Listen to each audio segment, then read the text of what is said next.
రాబోయే మున్సిపల్ ఎన్నికలను దృష్టిలో పెట్టుకుని ముఖ్యమంత్రి రేవంత్ రెడ్డి పార్టీ ప్రజా ప్రతినిధులు ముఖ్య నేతలతో జూమ్ సమావేశం జరిపారు.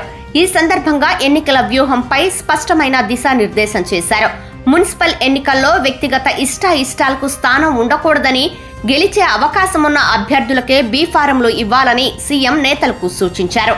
నాయకులు తమకు నచ్చిన వారిని కాకుండా పార్టీకి గెలుపు తీసుకురాగల అభ్యర్థులను ఎంపిక చేయాలని స్పష్టం చేశారు.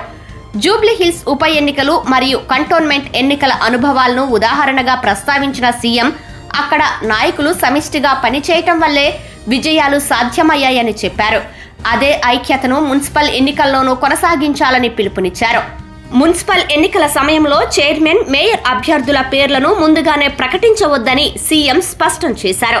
సామాజిక సమీకరణలను దృష్టిలో పెట్టుకొని ఎన్నికల అనంతరం చైర్మన్లను ఎంపిక చేయాల్సి ఉంటుందని తెలిపారు.